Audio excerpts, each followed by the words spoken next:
Welcome back to another episode of the Resellers Mindset Podcast. My name is Mike, also known as the Used Book Guy on YouTube, along with my friend and fellow full-time reseller, Johnny B. We help people start and grow their reselling businesses from the ground up. We also have a weekly Zoom call and private Discord for all YouTube members. Head on over to youtube.com/usedbookguy to join the channel and gain access to the full-length podcast, Zoom call, and private Discord today. Let's get into this week's episode.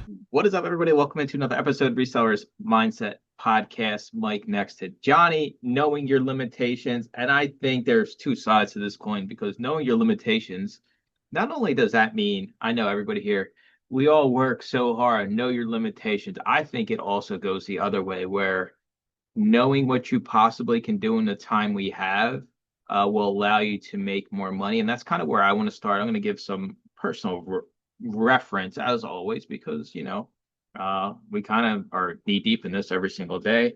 And I'll be the first one to admit, I don't work the hours that Johnny sits here and works every single week, and I'm okay with that. But I have worked harder, longer hours this year, and I really ask myself this lots of times: is there really somebody out there that can't find an extra hour or two to make extra money on the side? And I think the answer, even for Johnny, is no. I think if somebody wants to change their situation financially, and that requires them putting in an extra hour or two a day, or maybe 5 to 10 hours a week, if you really want it, you really can get it done. Now, like I said, by no means necessary am I working 80 hours a week, but I have put in more hours this year, and I have seen the results of said extra hours. Doing my first $20,000 month that I ever did on Amazon just by thrifting books, CDs, and DVDs is crazy to me.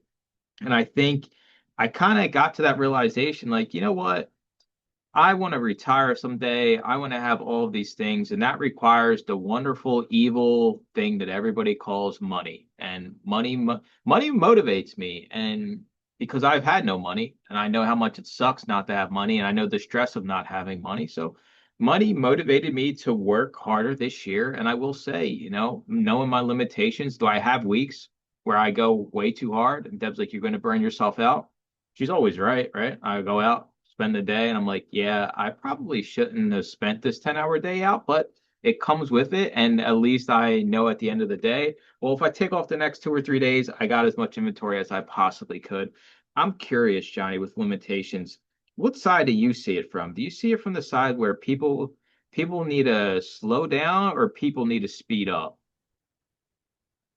Slow down, because you could see disaster coming if you're slower, that you can course correct if you're slower. We want to go as fast as possible because making money, right? We all want to make more and more money. We're greedy. Fine, that's great, but you're going to make mistakes if you go way too fast. In my opinion, limitations get bucketed into three different buckets. You have your physical limitations, you have your financial limitations, and you have your business limitations. Your business cannot take this on. It's not possible, which could be financial, but it could also be employee dependent. It could also be space dependent. It could be all these other things. I mean, so it's kind of a subset of financial, but I do consider its own personal bucket. Or maybe it's not for your business. Saying no is very powerful, and you need to know when to say no.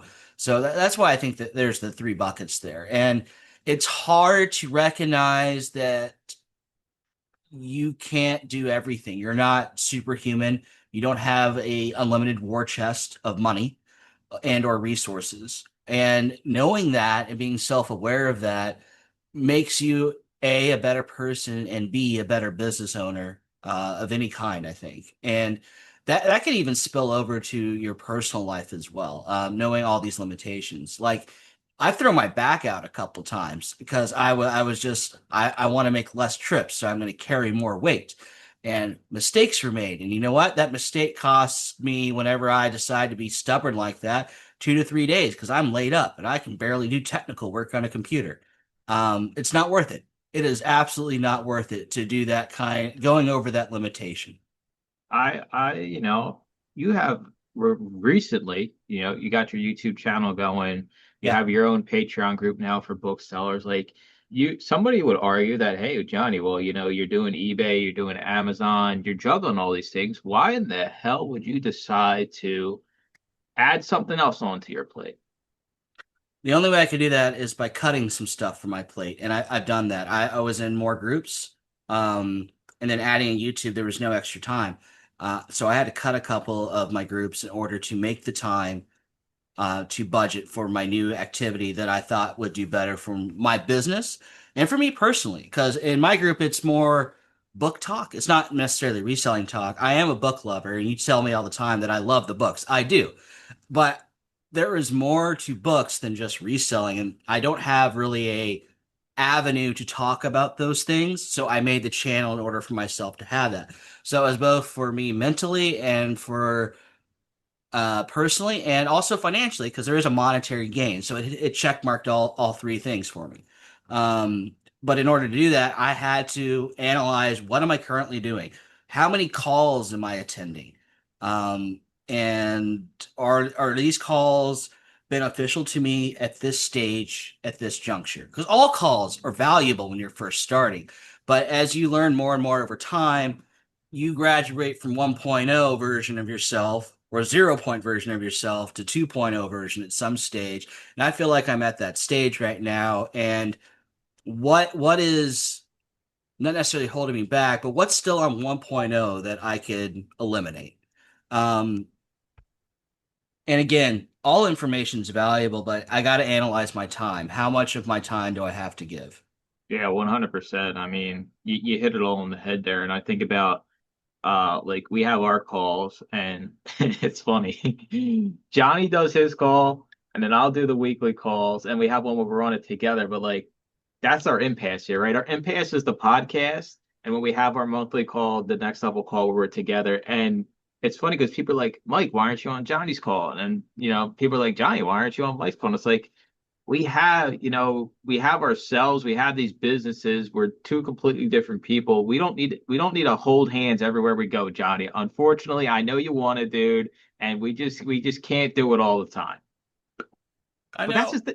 just that's the thing with business, right? It's a give and take, right? Understanding this. And I think with Amazon, I think Amazon is the most over booksellers, media sellers on Amazon want to make this rocket science. And it is the furthest thing from rocket science there possibly could be. If we probably could train some chimpanzees to do the exact work we do. That's how foolproof this is. But us as entrepreneurs and human beings, we want to overcomplicate this CD that just requires a label over the barcode and sending it away. This can't be a 1 second task. I got to turn this into a 30 second to a minute task and wipe down the CD and tape the CD closed. When in reality, it doesn't matter. I've been doing this for, like I told you earlier, I'm starting to become a grumpy old man with reselling because I've been doing this for so long that I know none of this shit matters, but I have to pull myself back in and tell myself like, okay, if you're a newer seller, maybe you really care about your CD being in the best shape. But in the grand scheme of things, nobody cares. Most people that shop on Amazon think they're buying from Amazon. They don't even know that people like me and Johnny are the ones supplying these items. And I just want everybody to be as efficient as possible and get your life back and get your time back, and that will help you when it comes to like just being overwhelmed and feeling like you're overworked or feeling like you don't have time because you have so many things. I've been the complete opposite. Like I said, this year I kind of changed it up a little bit. I'm going harder for sure, but even with my going harder in quotation marks, if I want to take today off after the podcast and not go to the library sale, that's a-okay. I'll still be fine. Yeah, and this isn't my statement here. I think I stole this, or I'm going to borrow it rather. I'm not going to steal from this gentleman from Tech. He said there's very little new innovation in reselling. There's not much new that's happening. I mean, the latest thing is probably AI. That's the latest innovation that's going on right now. And as far as it being settled on which AI is the best and all AI's limitations is this for resellers. That hasn't really been established yet. It's probably going to happen in 2 years, and then there's not going to be anything new to talk about AI. AI can do these 10 things, and that's as much as AI could do.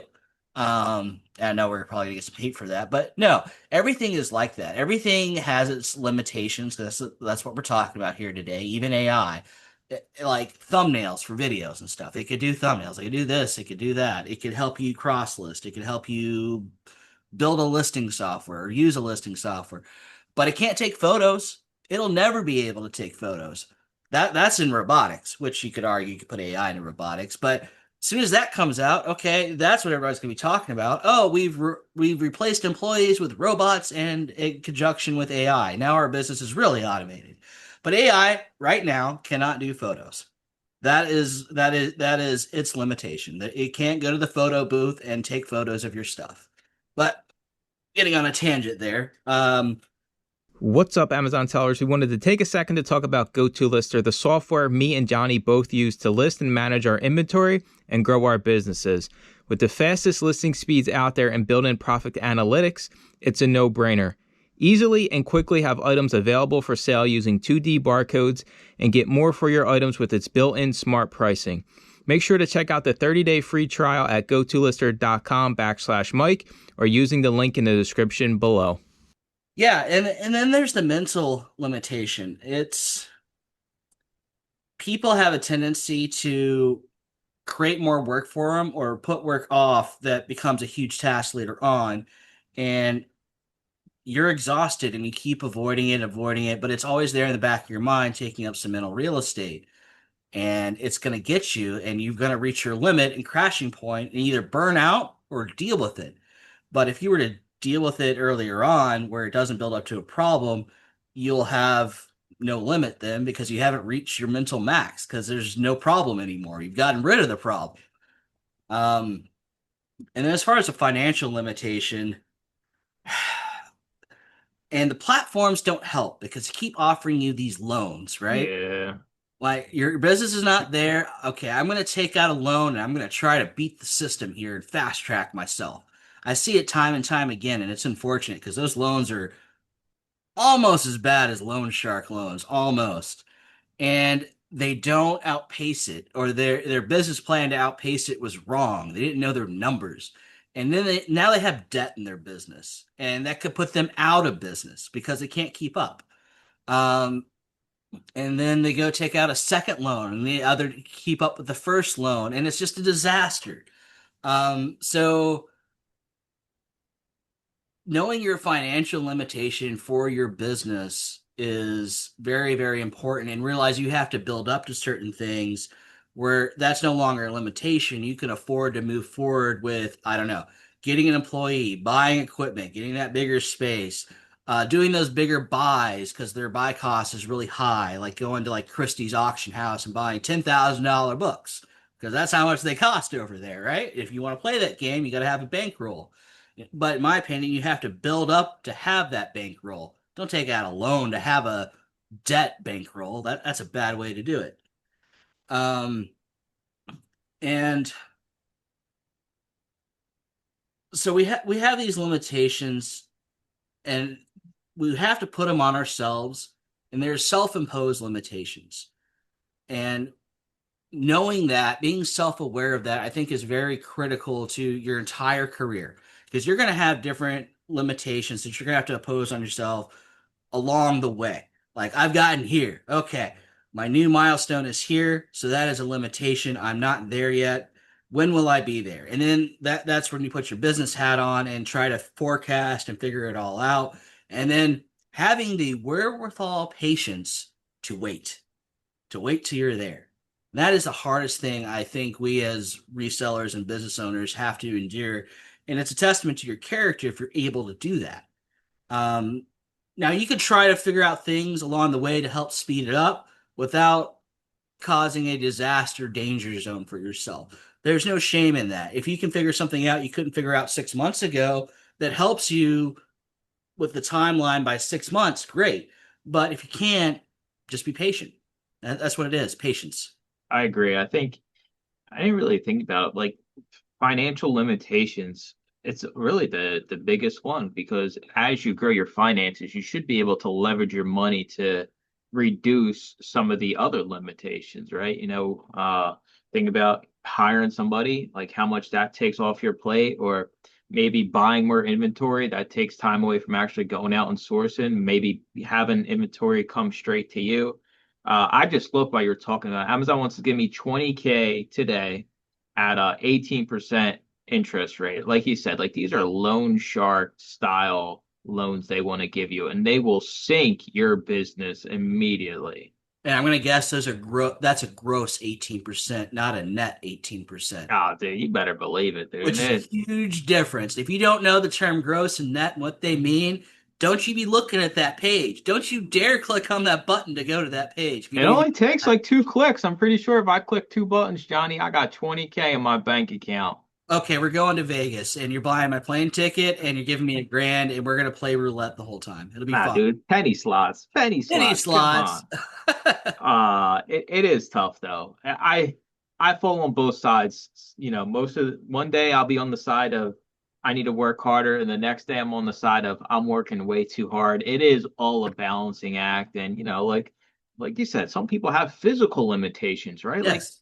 some people, 1 foot flipper over on eBay. Like the guy's literally got 1 foot, and he still has a beautiful reselling business, right? Like imagine, like we complain about some of our sweaty days we're in the storage unit. Imagine if we had a physical disability where we weren't able to use our maybe one of our hands or one of our arms, or maybe we couldn't lift more than 10 or 15 pounds.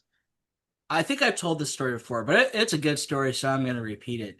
When I first joined text group and it was back with Chris and all that, I don't know what was going on in the call, but there was one person on the call working, and she was doing shipping. She had one arm or half an arm, and she was using her stump arm to help her pack. And I don't know what the hell they were talking about in that call, but I was just fixated on this woman, just watching her. Like, okay, I really got no excuses. If she can do this for 2 hours straight, I got no excuses because I got two. I literally got two. I She's know, got dude. one and a half there, and it's like, okay, okay, well played. And I try to convey that message in like all the YouTube. Like you don't have to be a genius to sell books and make money, right? You don't got to be the greatest expert in this stuff. Like software has allowed us to not have to, physically understand the items we're looking at. We're just scanning a barcode, and that's, kind of been a big selling point is that anybody can do this business. So that's one limitation that maybe somebody like Johnny, who actually does this, capitalizes off of. So you can actually capitalize off limitations as well. He has an eBay business where he does the best listings for the type of books that he sells.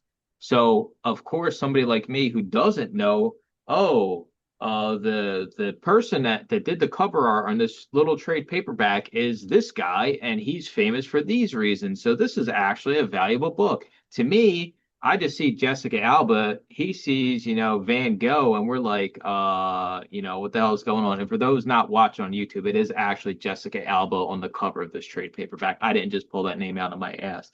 But like, you take advantage of limitations. How do you feel about that? What do you mean take advantage of? You take advantage of me and Oh, other booksellers not having the knowledge you have and making money from it. I love it. I mean, if you want me to be honest, I love it. I'm like, well, they're either lazy or they don't have the time or a combination of both, or they just don't wanna. And again, I love books, so I love everything about it. So it comes easy to me. I don't see it as a struggle or a hindrance or a chore to do versus somebody like yourself. And I mean this respectfully. You do. You see it as a chore to like. I don't wanna. There's Just no way, don't dude. wanna. There's no Yeah. way. And I'm okay with that. And I'm glad there are more people like you because it helps me with my business. Because I get all the cool stuff now. Like I'm limited in my hours I can put in to source this stuff. But when I have it all just come to me and I specify what I generally want without giving a I try not to give a college level course on what I want because that's what makes me special, right? But the other thing is nobody wants a college course. They just want to put stuff in a box and mail it to me and I figure it out. And but to my point of it just all comes to me now and I get to play with all the cool stuff. I love it. I love that I get to play with all the stuff versus just some of the stuff. Um, it's actually a real treat for me when I get a box of either really old stuff or stuff I know that I've said before, like what's her name? Gail. She caught on that I mentioned that I want nursing romance books with a nurse on the cover or doctor. She sent me like 2 or 3 boxes of this stuff, and I'm just looking through it. Money, money, money, money. And it was just like boxes of that, and I'm like, I love when I get that and people pay attention. But that's simple, right? I didn't go into the scope of why those sell or why the cover art's important. It's just nurse, doctor on the cover. Send it to me. Simple. And I'm like, Johnny don't even want this shit, and I throw it right out the window, right out the storage unit, into the weather and the rains and whatever it may be. It's crazy though, man. There's so many sides to like understanding limitations and being able to take advantage of them if it's business related or understanding, like you said, when to say no because Yeah. you don't people feel like they're always obligated to say yes in some of these business deals, and that's not the case at all. Like it's your money you're spending. If the deal doesn't work, no, or like if I decide if a library reaches out to me and is like, hey, you're going to need like 5 U-Hauls, right? Like, and I'm like, well, I got a Nissan Altima, so I'm gonna have to rent a U-Haul. Then you really start looking at it, you're like, this is way above Mike's limitation, right? Like this is something, unless it's really, really profitable, I should be steering clear of this because I know my limitations is what I can fit in the Ultimate.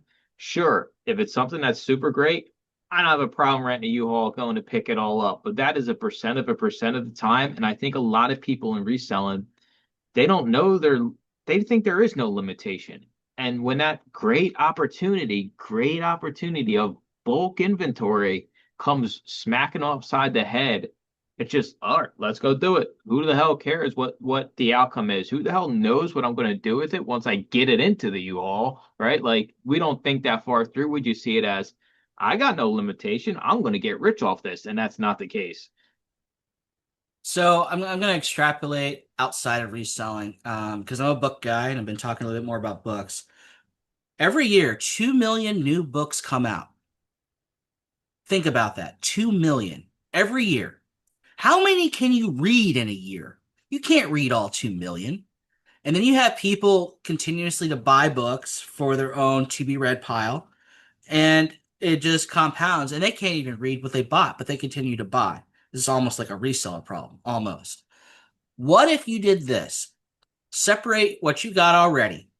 You're kind of interested in, and you're definitely interested in pile. Get rid of the kind of interested stuff in, and only read the stuff you are definitely interested in reading.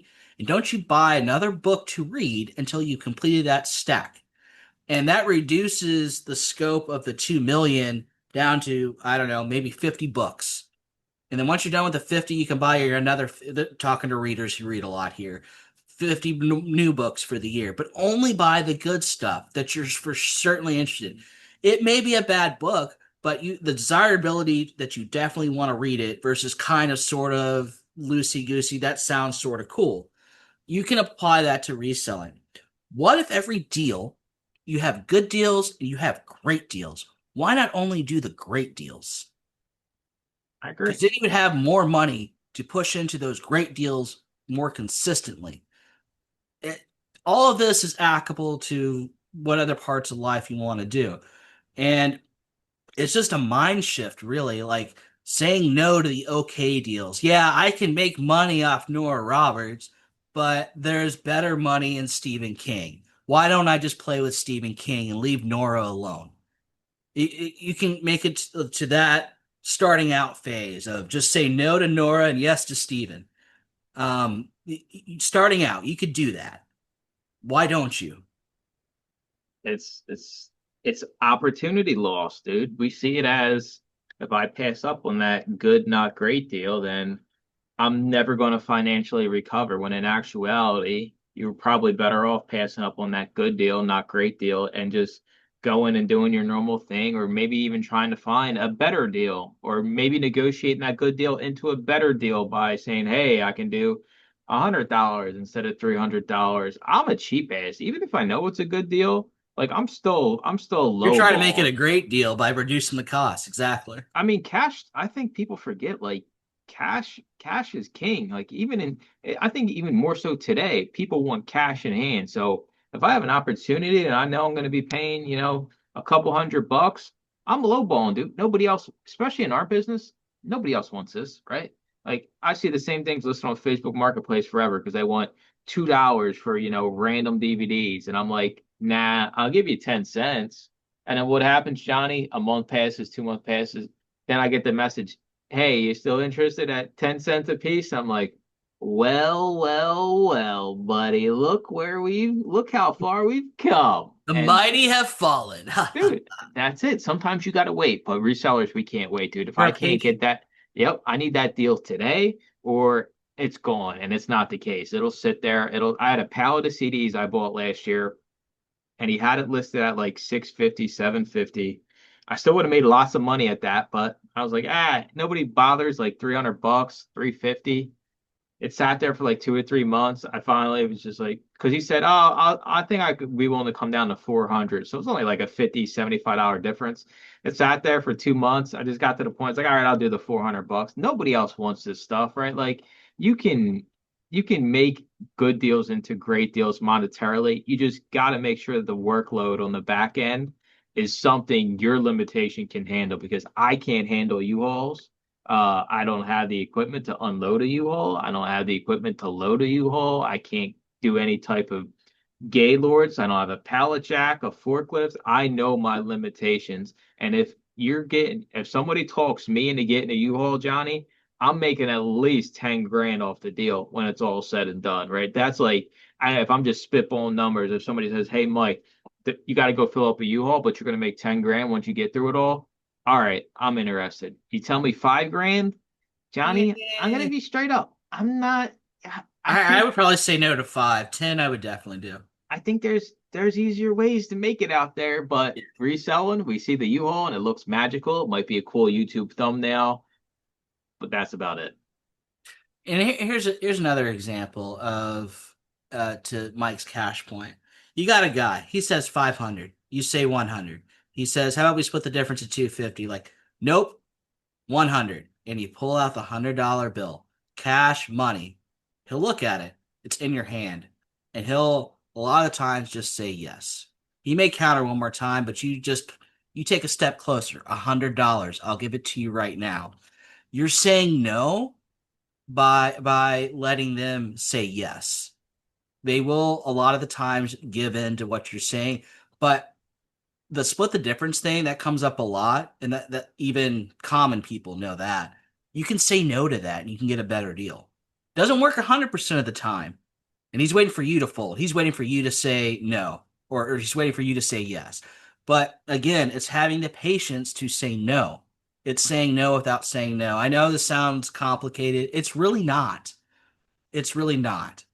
Um, Now, it's kind of basic, business negotiation type, knowing what you're going for and what they got and what they can get for it, right? Like, think about it, especially when we're looking, like, we know these people are never going to get their asking price, right? Like, they might go into it. It's like these idiots that are at the yard sales that are like, well, I seen this CD listed for $500 on eBay, so that's what I want. Like, we know they're never going to get their price and we kind of use that to our advantage. It's the same way with the category you sell in, whether that's media, clothes, shoes, don't matter. Cards, video games, you know what the market value is and what somebody's willing to pay. So let's not even mess around with it. If it wants to sit there, listen, I hate to be the bearer of bad news, but there's always another opportunity waiting for you around the corner. If you miss this one, there's going to be another boat that pulls up at the dock. It might not be tomorrow, but there eventually will be one that takes you away to the nice island.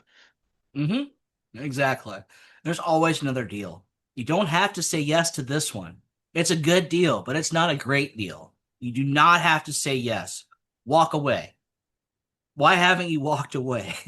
The same with work, dude. You don't always have to be in the storage unit when it's 110 degrees, right? If tomorrow's going Yeah. to be 80 degrees and today's 110, It'll still be there for you tomorrow, Johnny, when you get there. Or you get a headlamp and come work at night when it's cooler. It's like we just, for some reason, we're glutton for punishment with our money and with our just performing like work duties. And I'm like the complete opposite. I'm like, I want this to be as pain-free and as profitable as possible. People are like, no, I want it to be the biggest, most mess I've ever dealt with. And I'm like, I don't want no parts of this. And here's another one. People want to try to push themselves and do a marathon work session, and they're like, I'm going to work, I don't know, 19 hours today. That's going to set yourself up for failure for at least the next 2 days. I'm here to tell you that. You need some decent sleep, and knowing that limitation, whether you're just trying to plow through it for plowing through its sake, like you got a big pile like the size of Mike's background over there, you need to get it done. And you're gonna say to yourself, I'm gonna do it all today. There's no way humanly possible you could do it all today by yourself. And you grinding it out to that degree is going to hurt you for the next couple of days. And it's going to take you longer to get through it if you were to space it out over time. I'm not saying don't deal with it all together, but trying to marathon it and then trying to marathon it again 2 days, 3 days. How many days in a row can you run a marathon? You're gonna crash and burn. I'm gonna wrap this episode up here because I got two important limitations I want to cover. The first one, Johnny hit it on the head. Uh, you have all these books sitting behind you. Shameless plug. Just send them to Johnny. Yeah, there you go. I literally, oh, I it don't have a dust jacket. It looks old. It goes in a box. I never see it again. What do I pay? $25 to ship it to Johnny. I promise you, you're gonna make your money back. But we can't just let that go. We can't just throw it in a box and just let somebody else do it for us. It's made me hundreds of dollars so far, and it takes no work besides me putting it in a box. I know my limitation of I don't know what the hell this stuff is. Johnny don't know what it is, but he's got a better process. He's got an employee to help him out at least. I'm sitting here in the storage unit. I hate books. I don't even want to see these things at all. I understand my limitation with book knowledge. I'm not even in kindergarten. I'm in like pre-K, right? So I'm just like, okay, find somebody for it. And that exists in reselling. Find somebody that wants the stuff you're not interested in, you can still make a buck on. That's all that matters. That's why we get some of the deals, right? The people that clean out the storage units and sell it to us for 10, 20 cents a piece, they still make money. They don't want to deal with it. Hello, this is literally what we're talking about here. Leverage your business relationships that'll help you with understanding your limitations. And the next limitation I have, Johnny, you want to add anything? Because this is like the last limitation here. I got one more. You could realize you have a limitation on numbers because some people aren't the greatest at math, and they shouldn't be bookkeepers. Go pay a professional. Know your personal limitation there. You're gonna procrastinate, wait to the last minute, and probably not get the best tax uh pay your taxes the best way you can and or to get some money back or save some money of what you got to pay in. If you were to have gotten to professional, they would have done that all for you. And realizing that you're bad with that, it's the same as kind of like Mike not wanting to learn a whole bunch about books. I don't want to learn a whole bunch about taxes, so get the right person for it, and a tax professional is the right person if you are bad at numbers and or don't want to learn about how the whole tax structure works. And that's my last one.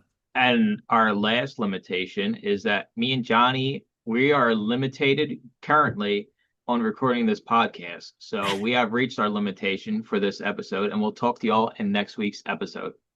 Thanks for listening to another episode of the Resellers Mindset Podcast. Today's full episode and all previous episodes are available to all YouTube members, along with the weekly Zoom call and private Discord. Head on over to youtube.com/theusedbookguy and consider joining for as little as $2.99 a month.